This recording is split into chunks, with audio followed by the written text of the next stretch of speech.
আলুর দম একটি জনপ্রিয় এবং সুস্বাদু বাঙালি রান্নার পদ। এই পদটি লুচি, পরোটা বা রুটির সঙ্গে পরিবেশন করা হয়।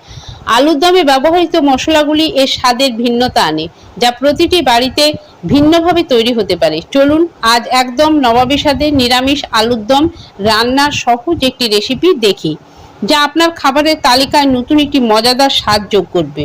আমার সিম্পল কিচেন সিক্রেট চ্যানেলে আপনাকে স্বাগত। ভিডিওটি শুরু করার আগে চ্যানেলটিকে দয়া করে সাবস্ক্রাইব করবেন এবং লাইক, কমেন্ট, শেয়ার করবেন, যাতে আমি উৎসাহ পাই। নোটিফিকেশনের জন্য বেল আইকনটি প্রেস করে দেবেন। আগের ভিডিওর প্রশ্নের উত্তর হলো ইংল্যান্ড। কড়াই তেল গরম হলে নুন হলুদ দিয়ে মাখিয়ে রাখা আলুগুলোকে ছেড়ে দিতে হবে তেলের মধ্যে। এবার গরম তেলে ভালো করে ভেজে নিয়ে আলুগুলোকে একটা পাত্রে তুলে রাখতে হবে। এরপরে পাত্রের মধ্যে আমি একটা প্লেটে তেজপাতা, গোটা গরম মশলা, গোটা লঙ্কা, শুকনো লঙ্কা, এলাচ, লং, দারচিনি আর গোটা গোলমরিচ আছে, ক্র্যাশ করা গোলমরিচ আছে, কাঁচা লঙ্কা চেরা আছে, আছে টমেটো কুচি, এর সঙ্গে আছে চালমগজ বাটা, দই, জিরে গুঁড়ো, আদা বাটা।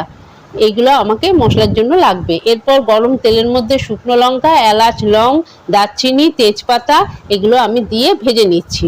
ভাজা ভাজা হয়ে গেলে পরে আদা বাটাটা দিয়ে ভালো করে নেড়ে চেড়ে নিয়ে জিরে গুঁড়ো দিয়ে দেবো। জিরে গুঁড়ো দিয়ে ভালো করে এবার নেড়ে চেড়ে নিতে হবে।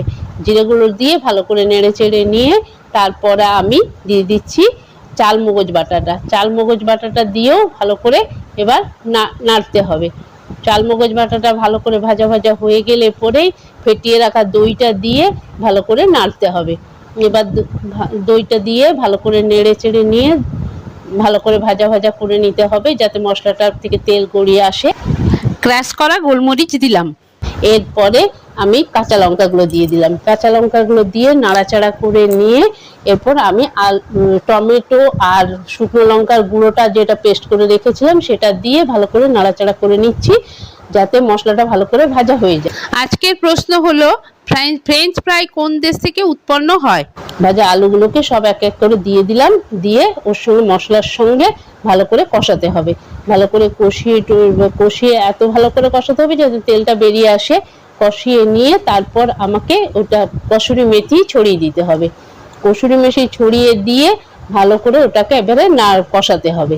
কষিয়ে টষিয়ে নিয়ে যেই দেখবেন তেল বেরিয়ে আসছে, তখন গরম জল ওর মধ্যে ঢেলে ফুটতে দিতে হবে। যেহেতু নিরামিষ সবজি, সেই জন্য হালকা চিনি দিয়ে ভালো করে নাড়ি চাড়িয়ে নিতে হবে। এরপর এটাকে ফুটিয়ে নিতে হবে। ফুটিয়ে নিয়ে চেরা কাঁচা লঙ্কা আর বিছানো টমেটোগুলো ছড়িয়ে দিতে হবে।